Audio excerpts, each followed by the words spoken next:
The beat of the drums echoes in the pulse beat of the young braves. Salut les joueuses, salut les joueurs, je suis Paul Gara et on se retrouve pour une nouvelle émission consacrée aux jeux de rôle. On va voir qu'on va un petit peu tricher, mais forcément qui dit jeu de rôle dit l'incroyable Dédé Chute. Salut Dédé. Salut Paul Gara, c'est bientôt la fin de l'année, c'est bientôt le repos. Je te confirme, c'est bientôt la fin de l'année parce que quand je regarde par la fenêtre, on est clairement en novembre. Donc je pense qu'effectivement, on est bientôt en 2025. Mais en même temps, je pense qu'on n'est que en juin en vrai. Et cette année 2024 est déjà riche. Oui. Ça, c'est vraiment le même du capitaine Haddock qui dit quelle année 2024, mais on n'est qu'en juin, quoi. Capitaine, voilà, c'est un peu ça. Je le disais, on va parler un peu. Donc, c'est notre émission mensuelle consacrée aux jeux de rôle. On va en réalité parler un peu de news, achats, jeux auxquels on a joué, un peu rapidement. Et ensuite, je t'ai fait venir dans ce guet-apens pour faire un petit bilan du podcast, puisque c'est la dernière de la saison 1. Voilà, et je me suis dit que tu étais la personne parfaite pour faire ça, puisque tu es mon intervenant le plus fidèle, récurrent. Toujours fidèle au poste, voilà, exactement. Pour finir en beauté, un petit bilan, quoi. Ouais, un petit bilan. On aime ça avec des chiffres, des diagrammes, des... Bah, on sait que c'est ta passion. Ouais, voilà, vous savez que quand je ne joue pas, j'aime faire des fichiers Excel. C'est mon autre passion dans la vie. Alors, on va commencer par le jeu de rôle. Qu'est-ce que tu as eu comme petite news ou sortie de jeu intéressante, etc. Alors, moi, tu sais que je suis... ma passion, c'est les Kickstarter que je ne fais jamais. C'est vrai que tu ne fais pas. C'est très malin, parce qu'en fait, tu te teases toi-même, mais tu ne passes jamais à l'acte. C'est ça. C'est pour économiser des sous, ça marche bien. Alors, j'ai vu La planète des singes. Oh, d'accord. Et ils vont ressortir donc une planète des singes en jeu de rôle. Donc un système D6 système. Donc pour le moment, c'est que en anglais. Ok. Donc on rappelle que La planète des singes à la base, c'est un livre de science-fiction d'un auteur qui s'appelle Pierre Boulle, qui est sorti quand même dans les années 60. Hein. Et je pense aussi qu'il est très connu parce qu'il a été adapté en film plusieurs fois. Alors, moi, j'avais vu la version d'origine, la première adaptation, avec la scène finale qui est très, très marquante, hein, qui nous a tous... voilà, quand on ne sait pas, il faut... Enfin, c'est vrai que si tu le sais avant de commencer à voir le film, c'est un peu moins bien. Et alors, je me souviens avoir été voir au cinéma il y a très longtemps, il y a plus de 20 ans, celui de Tim Burton, que j'avais trouvé très mauvais. Je ne sais pas si tu l'as vu. Ah, j'en ai plus souvenir. Alors, peut-être que je l'ai vu. Je l'ai sûrement vu, mais oublié. Mais écoute, vraiment, moi, j'avais vraiment... Et je pense que ça a été... Après, il y a eu d'autres... Et après, j'ai arrêté. Bah là, ils ont relancé la franchise, là. C'est plus action que... voilà, c'est quand même des trucs d'action un peu moins politique. Bon, ça reste un peu... On va pas mettre de la politique dans nos jeux, s'il te plaît. Bah ça non. Suffit. Donc, ouais, parce que déjà que tu nous parlais de Castagnini nazi, c'était une prémonition à ce moment-là quand tu nous disais ça, en fait. Bah oui, c'est ça. Maintenant, attention, vos prochaines prémonitions, la planète des singes. On sait pas... Enfin, il y a déjà assez de singes on n'en entend pas assez parler aux infos. Donc, voilà. Donc, du coup, ok, donc c'est sur Kickstarter. Et c'est jusqu'à quand la campagne, tu nous as dit alors, je l'ai pas dit, mais il reste 28 jours, donc c'est juillet, début juillet. D'accord, ok, très bien. Bon. Et c'est que en anglais, c'est ce que tu disais aussi. Pour le moment, c'est que en anglais. Mais après, voilà, si je me dis, s'il y a si ça marche bien, peut-être que... Un bon succès, ils peuvent faire une trad et tout. Ouais. Voilà, ça va peut-être venir en français par la suite. Mais si vous parlez anglais... C'est nickel. Bon, moi j'ai repéré un jeu qui sort le 21 juin, alors qu'il n'est pas un jeu de rôle à proprement parler, enfin quoique toutes ces catégories se discutent, hein, bien sûr. C'est un jeu qui reprend en gros qui est un peu un hack pour la reine. Okay. Donc voilà, tu sais combien j'aime pour la reine, combien j'aime Alex Roberts, combien je trouve ce jeu assez incroyable et plus j'y joue, plus je le trouve incroyable. Donc le jeu en question s'appelle Alibi. Il sort, je l'ai dit, le 21 juin. C'est un jeu qui sort, donc l'éditeur c'est Force the Story. Je pense que c'est la maison d'édition qui a monté Sébastien Sellerin à la Pré Brajlon Games. Le jeu, c'est un jeu de Maxime Deschamps et Neftali Dahan, illustré par Émile Denis, qui était aussi l'illustrateur de Suspect. Je ne sais pas si tu te rappelles voilà, de ces illustrations et tout. Et en fait, Alibi reprend un peu le système de Pour la Reine, puisque c'est un jeu vraiment narratif, hein, le but, c'est de faire de la narration partagée. On va en gros avoir il y a un meurtre qui a été commis. On est parmi les suspects. Et donc on va se glisser dans la peau des personnages qui sont impliqués dans l'enquête en fait, et bien sûr le but ça va être de construire, comme son nom l'indique, des alibis et essayer aussi de faire accuser les autres. Donc pour résumer, il y a 3 phases. Il y a une phase de co-construction de la scène de crime avec des illustrations qui vont en fait inciter les joueurs et joueuses à construire cette scène. Ensuite, on va avoir une phase d'interrogatoire. Là, j'imagine que ça va être, de ce que je comprends, ça va être un peu plus le système de Pour la Reine, j'imagine avec des cartes. Ouais, tu prends les cartes et c'est les questions de l'inspecteur. Voilà, avec l'idée quand même de mettre l'accent sur le roleplay, hein, d'inciter vraiment au roleplay. Et puis ensuite, on a une phase de procès et qui là, j'imagine, on va voter, on va déterminer qui est le coupable, quoi. Voilà. Avec un système de jetons. Ça me fait un peu penser à le jeu, c'était quoi de Comme il était une fois, c'était Oui, Seigneur des Ténèbres, où il fallait raconter, mais c'était plus léger, où il fallait raconter, c'est plus dans le style de Il était une fois, mais où c'était une histoire une quête qui a mal tourné, et il fallait expliquer et se renvoyer la balle en en jouant des cartes, quoi. Mais là, ça m'a l'air un peu plus avancé comme système, quoi. Ouais, moi j'avoue que le thème plus le système, ça m'intéresse beaucoup. Et je pense que c'est vraiment... moi, je sais que je l'ai dans ma wishlist.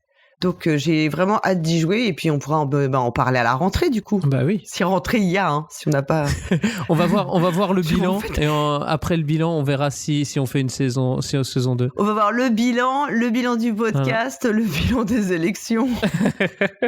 J'ai envie de te dire, il y a plein de choses qu'il faut que je ne sais pas où nous serons en 3 mois. Hein. J'ai un peu de mal actuellement j'ai du mal à me projeter en fait à plus de 3 jours, donc 3 mois ça me paraît hyper ambitieux.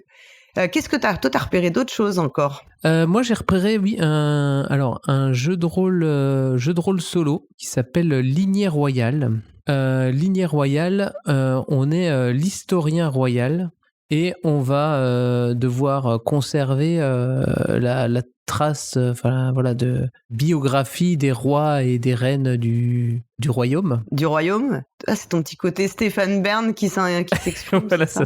Petit côté Stéphane Bern. Et donc avec alors il parle d'un système avec 2 dés de 6, donc à mon avis il doit y avoir des tables aléatoires pour voir qu'est-ce qui se passe et donc on doit avoir on peut tirer un attribut je pense au roi, donc le chauve, le gros, le niais ou toi, et donc le paresseux, le feignant. Et donc, on va pouvoir écrire son histoire et l'histoire d'une lignée royale. Ah, ça a l'air cool, ça. Hein. Comme dans les livres, avec les écussons. Comme quand ils cherchent dans Game of Thrones l'histoire des rois. Tu vois. Ah, mais ça me plaît bien, ça, dis donc. Je trouve ça assez cool comme idée. C'est 10 €. Ça m'a l'air assez sympathique. Bah, c'est super, ouais. Et c'est en précommande, c'est ça? C'est pas encore sorti, hein? Pour le moment, c'est en précommande. Je sais pas trop quand ça sort, mais sûrement dans pas longtemps, quoi. Moi, je vois juillet. Bah voilà, juillet, juste pour les vacances. Ouais, voilà. Je pense que je craquerai pour ce truc-là. Oh, cool. Je vous en reparlerai. Ouais, bah oui, on pourra en rediscuter. Et le dernier que tu as choisi, alors c'est un jeu dont on n'en avait jamais parlé, mais on en avait déjà entendu parler un peu partout, puisque c'est un jeu de personnes qu'on connaît bien, c'est un jeu de Théo Rivière et de Gabriel Durnerin. Oui, c'est The Heist. Donc une histoire de casse. Alors moi j'aime bien les films de casse. C'est ton petit côté Ocean's 11, bien sûr. Voilà, c'est ça. Et donc, moi j'aime ça. Après, ce que je trouve toujours, ce qui est toujours bien dans les films de casse, c'est tu suis le casse et il leur arrive une péripétie et ils arrivent à s'en sortir parce qu'ils l'avaient préparé. Et bien sûr. Et en fait, toi, quand tu prépares un casse, comme tu es pas spécialiste, non, pas du tout. je sais pas comment s'il gère ça.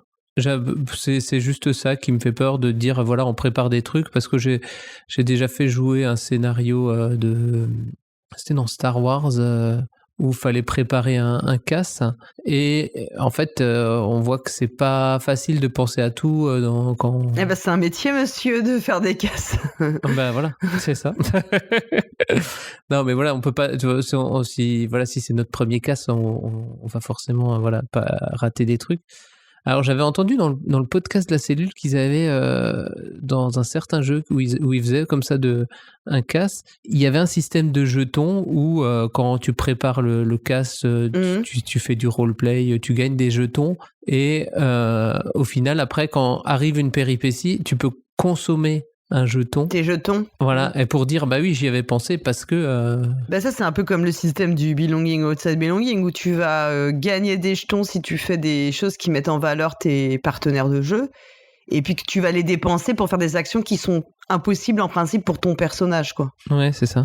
Ok, mais c'est intéressant. Mais donc là, ça a l'air un peu plus scripté, parce qu'il parle de casse en 6 étapes. Donc tu crées ton personnage, un petit briefing. Ok, d'accord. Bon. À voir. Alors ça, par contre, je sais pas. Faudra que j'hésite, parce que ce sera quand même, il est en précommande à 100 € quand même. Donc, ouais.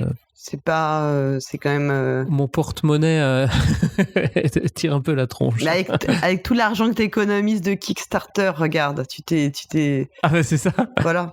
Oui, c'est vrai que c'est un petit Kickstarter, quoi. Et puis si tu commandes ton jeu à 10 €, il te faut bien quelque chose pour les frais de port. Ouais, c'est ça. Voilà. On va finir sur cette partie news. Je rementionne, mais au moment où l'émission sera diffusée, ce sera terminé. Le Kickstarter sera terminé, mais comme il est réussi, ça vous intéresse. On en avait déjà parlé. C'était le Kickstarter de Pèlerine, qui est proposé par Maison Nébuleuse.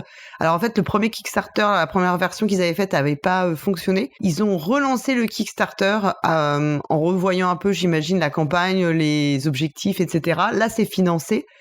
Ça se termine manifestement le 24 juin, donc le podcast sera diffusé après. Ceci dit, puisque ça a été financé, normalement le jeu sera du coup disponible. On vous encourage à aller regarder le projet malgré tout, et puis comme ça vous saurez si quand le jeu arrive, même si vous n'avez pas participé au financement, vous pourrez trouver le jeu, vous le procurer, ou bien en tout cas le consulter. Donc je remettrai quand même le lien sur le Kickstarter pour que vous puissiez avoir les infos, si le jeu vous intéresse. Dans les achats ou les réceptions, moi j'ai reçu Marche Branche. Donc Marche Branche, on en avait déjà discuté dans une précédente émission, et puis j'ai une interview de Thomas Munier qui est sortie le 13 juin. Donc Thomas Munier, c'est l'auteur de Marche Branche, qui est un jeu qui s'inscrit dans l'univers de Milvaux, qui est l'univers que développe Thomas Munier. Donc j'ai reçu le livre il y a peut-être 10 jours, je crois, environ. Je n'ai plus le sens du temps. Ouais, vraiment très hâte. J'y avais déjà joué avec Thomas, où j'avais expliqué que je faisais la MJ. Et du coup, c'est vrai que c'est très motivant d'y rejouer.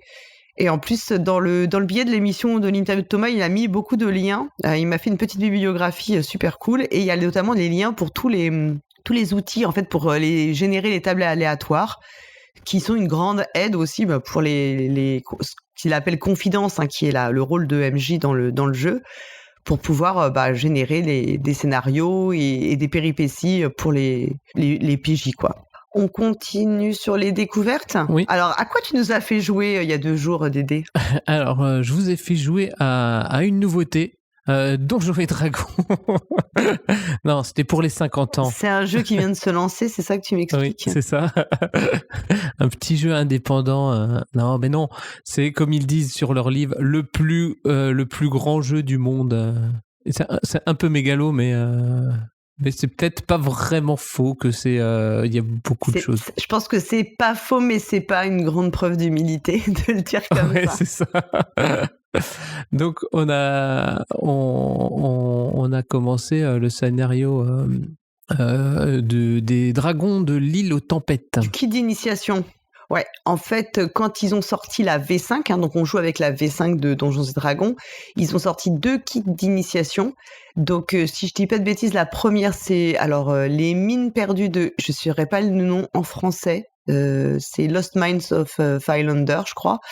Donc bon, les mines perdues de quelque chose. Et ils ont sorti que j'avais écouté en actual play dans Club JDR, le podcast de Jean-Michel Abrassard. Donc vous savez que j'adore les actual plays de Jean-Michel Abrassard. C'est grâce à ceux de Jean-Michel Abrassard que je suis rentrée dans l'actual play.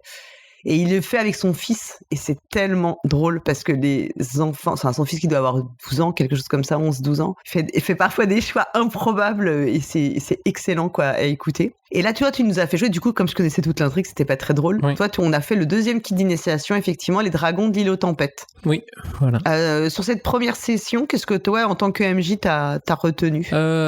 J'ai retenu que, en fait, le système, quand on prend un système, le système est un peu, je veux pas dire lourd, mais il est touffu, quoi. C'est pas Brindlewood Bay, hein, c'est pas Brindlewood Bay. Voilà, c'est pas Brindlewood Bay. Donc il y a beaucoup de choses à gérer. Et voilà, quand on révise la veille, on a le choix entre réviser le scénario, donc l'histoire, ou les mécaniques. Donc voilà, moi j'ai révisé de l'histoire et c'est vrai que les mécaniques, alors tips, on fera peut-être un épisode sur les tips avant de commencer un nouveau jeu de rôle. Ah cool, mais oui, bonne idée. Donc faire des fiches, moi du coup j'ai commencé à me faire des petits récaps juste pour les jets les plus récurrents, donc là on va être un peu dans le combat, pour notamment fluidifier un peu ça, parce que c'est toujours un peu, combat était un peu laborieux. Ouais, un peu laborieux. Alors en fait, parce que voilà, c'est le temps de comprendre un petit peu comment ça marche. Je pense aussi que comme on joue à distance, on joue sur Roll20, donc on a les fiches de perso qui sont directement implémentées dans Roll20. Et ce qui est vrai aussi, c'est qu'il y a la petite manipulation dans la vraie vie. En fait, on aurait juste pris, il y a beaucoup de gens, on aurait pris les dés et ça aurait été beaucoup plus simple. Là, c'était aussi qu'il fallait qu'on retrouve les paramétrages qu'on retrouve comment faire et tout. Donc ça, c'était pas forcément évident. En plus, moi, j'ai la bonne idée de jouer magicienne. Et moi, je joue jamais ce genre de rôle. Parce qu'en fait, je trouve que toujours gérer les sorts, c'est toujours chiant. Là, je me suis lancée et tout.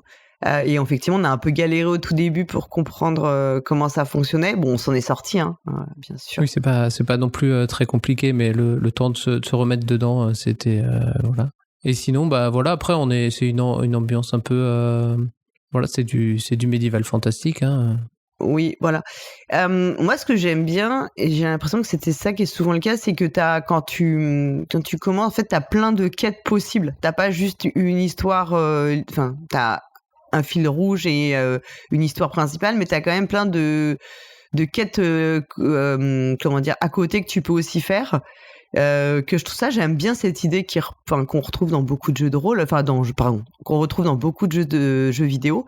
Et j'aime bien ce côté de faire les quêtes, donc tant que c'est pas des quêtes, ce qu'on appelle les quêtes FedEx, hein, qui sont très très chiantes à faire, mais j'aime bien ce système en fait. Oui, mais c'est ça, en fait, ils ont un système, l'histoire n'est pas linéaire, ouais, c'est vraiment une histoire de quête. Alors, faut faire certaines quêtes avant de faire d'autres, parce que il y a une histoire de progression de niveau, notamment voilà dans le. Ouais, de prise d'expérience. Voilà, de prise d'expérience pour les scénarios d'initiation, pour les boîtes d'initiation.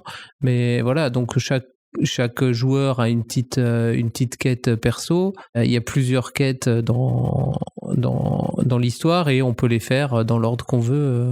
C'est pas mal, donc c'est plus, on est un peu plus dans du jeu vidéo, où tu discutes avec 5 personnes, chacun va te donner une quête et après tu fais un peu ce que tu veux, quoi. Après, si tu veux faire aucune quête, on va être embêté quand même, mais. Non, moi je veux aller au temple de Bahamut prier pendant toute la campagne. Okay. Bon, écoute, ça va pas être palpitant, hein.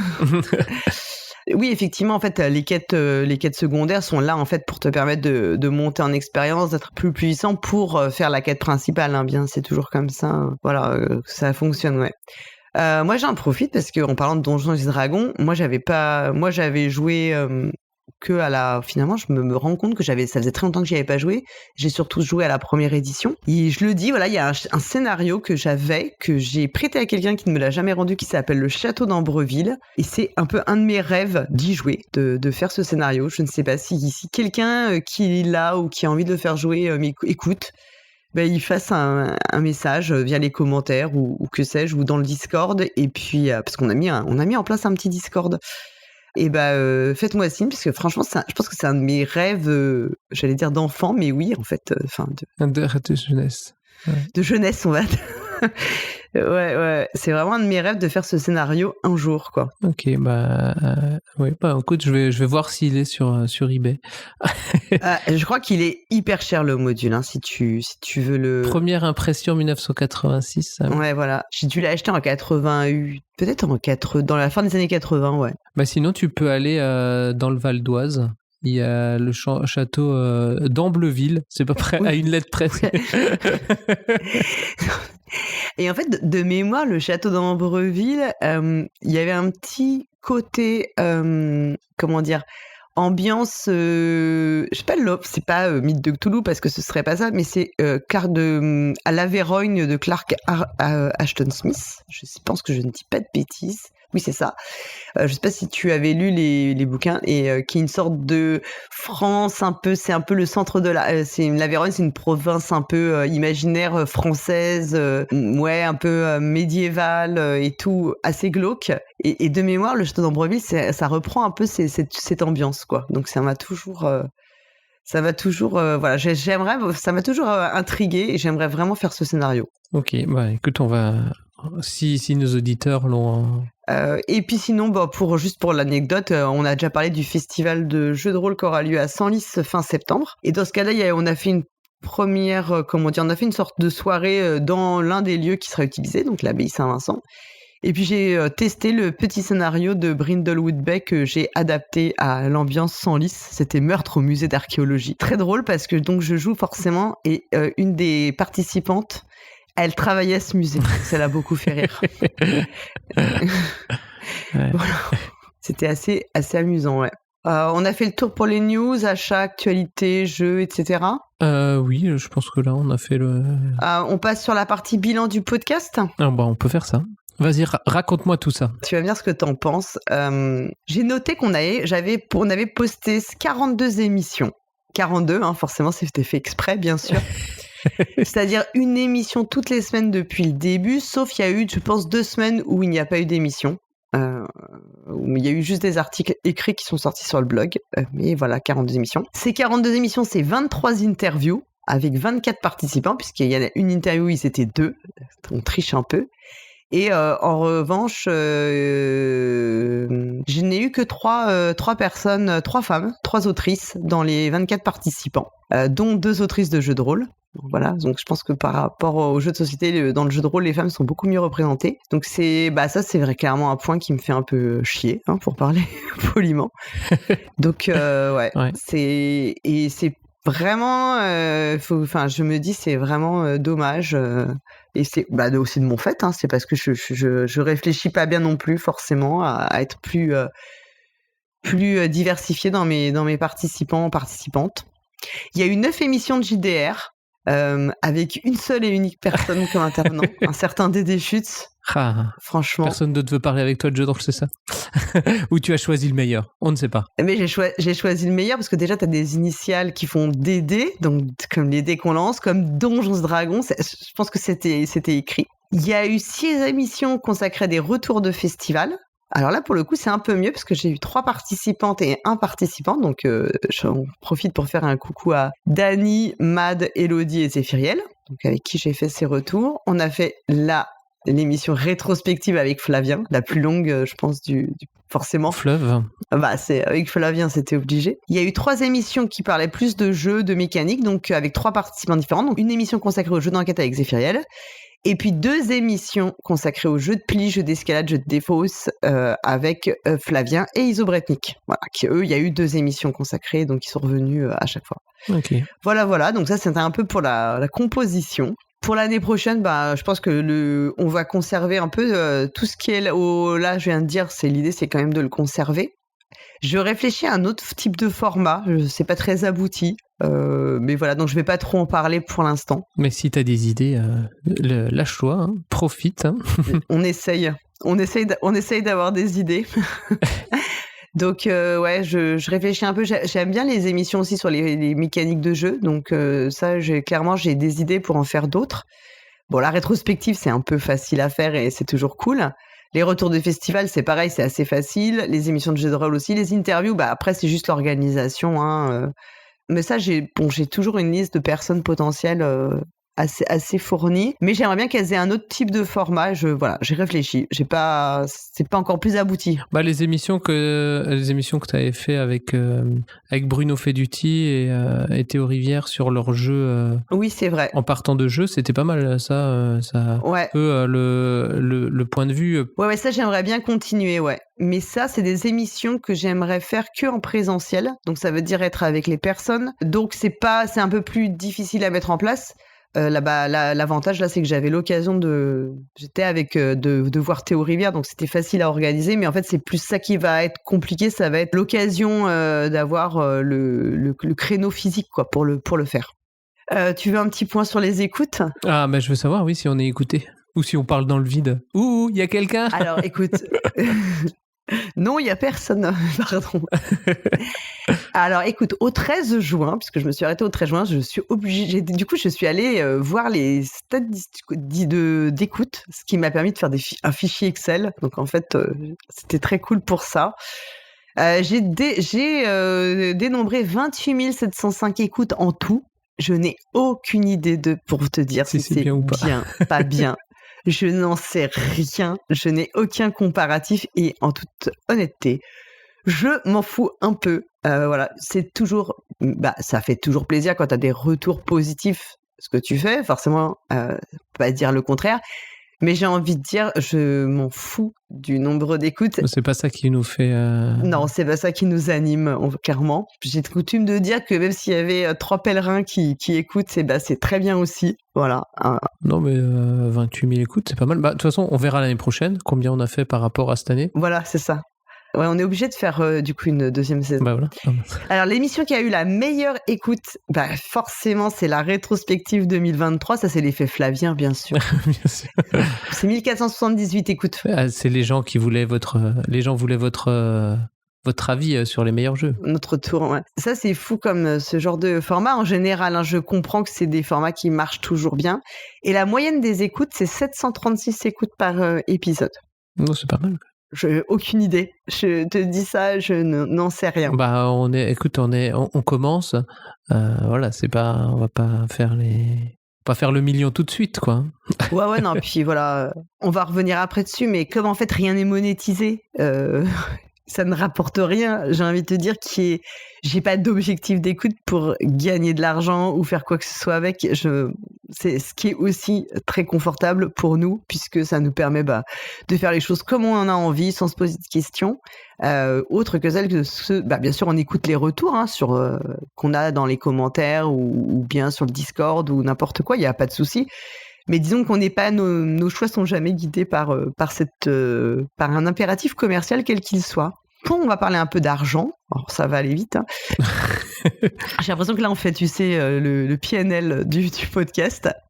Je dégage un résultat net avec un report à nouveau de... Non, je plaisante. Alors, les frais du podcast, c'est quoi ? C'est les frais d'hébergement OVH, les frais de la plateforme Ocha, les achats de matériel, parce que il y en a eu quand même. Et puis si on considère que c'est des frais afférents au podcast, tous les frais de déplacement, mais en fait j'ai envie de dire je peux pas vraiment les compter dedans parce que je me serais sûrement déplacée même s'il n'y avait pas le podcast, donc voilà, c'est pas trop les compter. J'ai eu la grosse flemme hier soir d'aller faire le calcul de tout ce que ça coûtait. Sachez que Ocha, pour un podcast, c'est environ 12 € par mois. Au VH, ça doit être une 50aine ou une 60aine d'euros. Le matériel, ça peut être beaucoup, ça peut être très variable selon la qualité du matériel que tu achètes.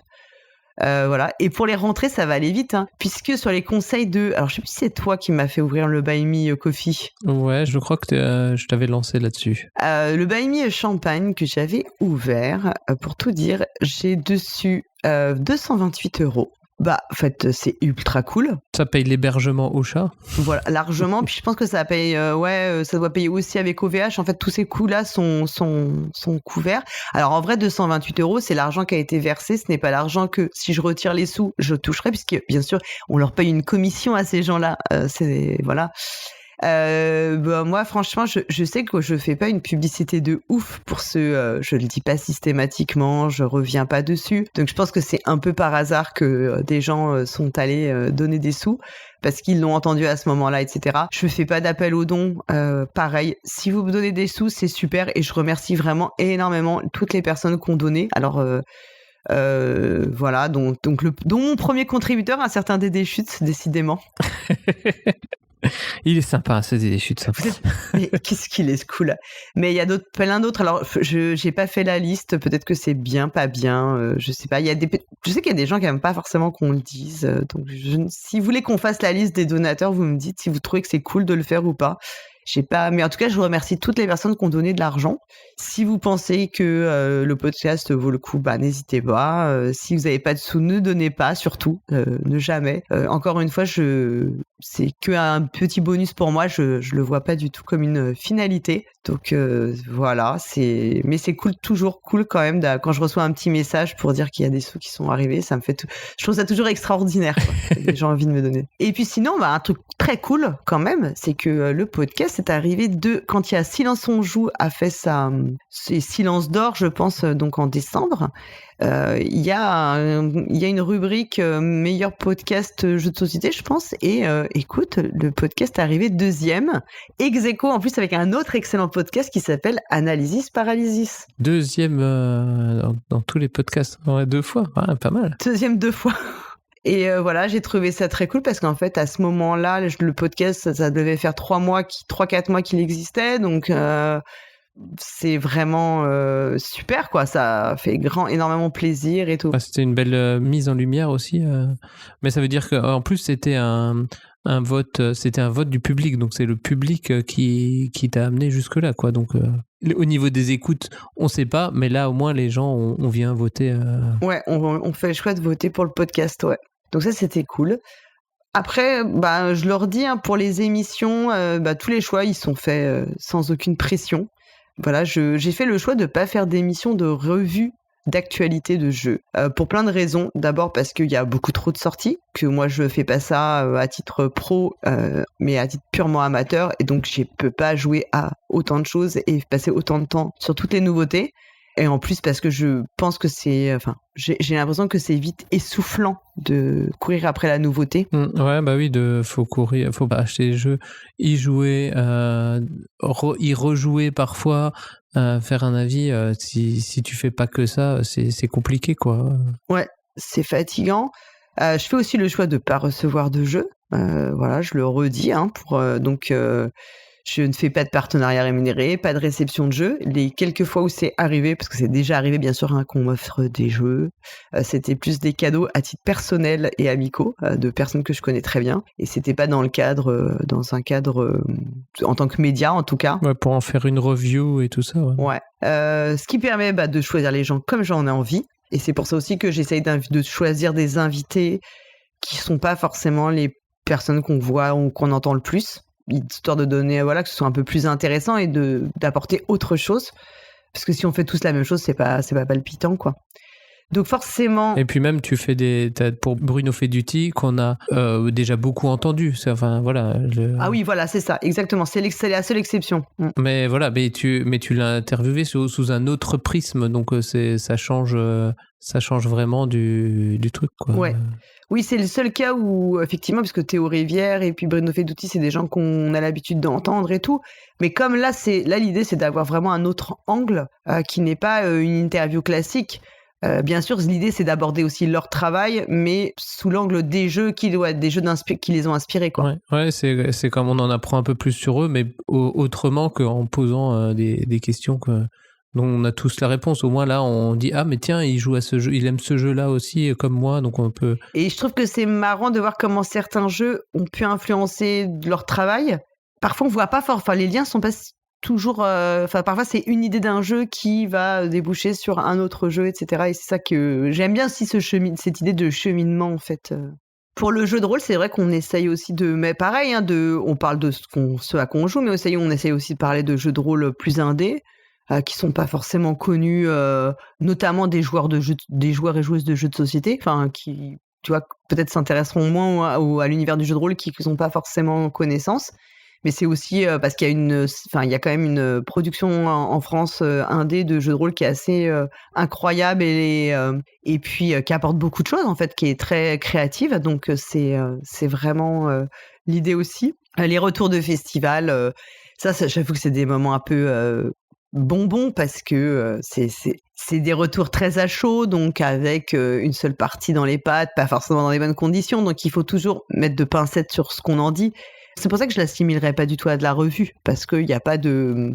C'est vraiment du à chaud et c'est aussi ce qui est marrant à faire, quoi. Ouais, mais et surtout, voilà, tu es avec la personne avec qui tu as fait le salon, donc vous revivez aussi un peu des moments et ça explique, on voit bien aussi que là, des fois, on a eu un fou rire sur une partie, mais c'est pas forcément que le jeu, c'est pas le jeu qui nous a fait ça, c'est plus voilà, le moment autour, une personne avec qui on était, donc il y a les circonstances qui fait qu'on a peut-être apprécié une partie d'un jeu et on le ramène et on le joue à la maison et c'est plus pareil, quoi.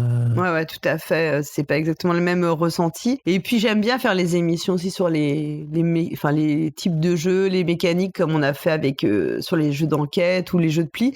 Alors les jeux de pli, normalement, si tout va bien, l'idée c'est quand même qu'on en fasse un format récurrent.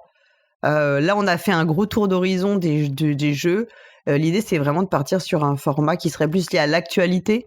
L'actualité tant côté Japon, quand il y a les Tokyo Game Market où Iso Bretnik se rend, et puis aussi l'actualité avec Flavien qui suit beaucoup l'actu des jeux de pli. Là, c'est assez facile pour moi parce que je les laisse un peu, tu vois, c'est un peu eux les spécialistes. Donc moi, je me repose un peu plus pendant ce temps-là. J'essaie de suivre toutes les recos de Flavien, mais c'est impossible.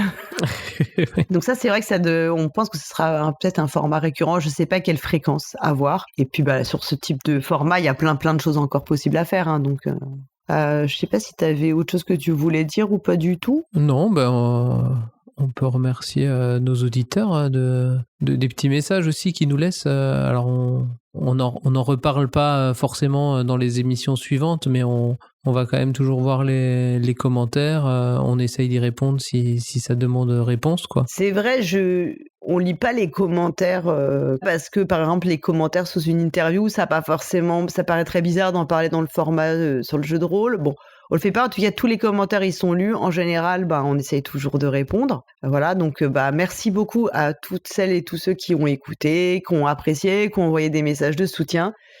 Pour ceux qui ont envoyé des messages d'insultes, ils sont quand même rares, mais du coup je vous remercie pas, hein. Mon masochisme s'arrête là. On remercie bien sûr aussi tous les invités qui ont participé aux interviews. C'était génial, de répondre présent ou présente pour faire les interviews. C'est toujours des super moments. Et moi, j'adore poser des questions aux gens et qui me racontent un peu leur vie, leur parcours, leurs réflexions sur leur travail et tout. Je trouve ça vraiment passionnant. Et bien sûr aussi tous les participants et participantes qui ne sont pas des invités à proprement parler, dont bien sûr toi, Dédé. Ouais, oui, merci. Je remercie aussi la Cariatre qui a été aux manettes pour m'aider à faire le site du blog, pour le blog et le podcast, parce que franchement, j'aurais jamais réussi sans lui. Et puis, je remercie ma stagiaire préférée qui n'en fout pas une ramée, mais qui dort à côté de moi quand on enregistre, quand on fait les billets et tout. C'est bien sûr Manaya. Le meilleur chat du monde. C'est ta motivation aussi, elle est là pour te motiver. Ouais. Parfois, elle se couche et elle fait des trucs bizarres avec le clavier, ça c'est pas très cool. Mais... c'est pour ça que si des fois il y a des petits mots... c'était un petit mot de Manaya. Voilà. Et puis je remercie aussi mon entourage, bien sûr mon conjoint, mes enfants, qui supportent mes lubies. Les pauvres. Et c'est supporté au sens propre, pas dans le sens anglais, mais voilà. Je sais pas trop quoi dire. Est-ce que je remercie Dieu et l'Amérique ? Non, peut-être pas. Non, mais tu peux nous annoncer s'il y a une saison supplémentaire, une saison 2, si on continue ou si on s'arrête. Oui, c'est vrai. On est parti pour faire une saison 2. Faut jamais trop présumer de l'avenir, mais normalement, c'est parti. J'ai commencé à faire une sorte de planning. Dites-vous que je suis quasiment le planning est plein jusqu'en décembre, ce qui me fait un peu peur. Mais on n'a même pas encore commencé, c'est même pas encore les vacances là, déjà. J'ai commencé à regarder, on me dit tiens, ça je pourrais faire ça, bam. Et là, j'étais ok, on est le 31 décembre là. Je me suis un peu fait peur à moi-même. Si tout va bien, il y aura une émission spéciale dans l'été. pareil, je sais pas pourquoi, pourtant c'est fou parce que j'arrive à être superstitieuse alors que j'ai pas du tout de croyance ni rien. Du coup, je veux pas trop aller fanfaronner dessus, mais si tout va bien, il y aura une émission cet été. De toute façon, dans votre appli de podcast, ça se charge automatiquement. Vous le verrez sur les réseaux. Oui, voilà. Et puis on fera un peu de com de toute façon, même si on est à l'autre bout du monde. Non, pas du tout. Moi, je serais terrée chez moi pendant les Jeux Olympiques, donc tu vois. Pareil, moi je vais pas trop me balader. Ouais, et puis la saison 2 qui recommencera normalement en septembre. Voilà, on verra ce que ça donne. Si on tient le rythme, mais je n'en doute pas. On espère. On va se reposer pour pouvoir être en forme à la rentrée. Oui, tout à fait. On a besoin de ça quand même. En fait, en plus, à la rentrée, j'avoue, il y a beaucoup de festivals qui vont arriver. Ça, c'est sûr que ça va faire pas mal de... Il y a aussi pour ça qu'il y a déjà des émissions un peu prévues. C'est pour tout ce qui est retour de festival, quoi. Bah oui, les festivals. Et on va en faire cet été. Et on va essayer de jouer aussi cet été à du jeu de rôle pour vous faire des retours de parties. On va avancer un peu... on va essayer de dépasser le temple de Bahamut parce que... pour partir explorer le reste de l'île. Parce que les 3 zombies, c'était déjà assez difficile, c'est ça? Putain, on a un peu galéré. C'était fort, hein. Bon, oui, parce que Dédé nous a envoyé 3 zombies. On avait à peine débarqué qu'on se faisait attaquer par 3 zombies. On ne sait pas pourquoi. Ça tombe sur nous.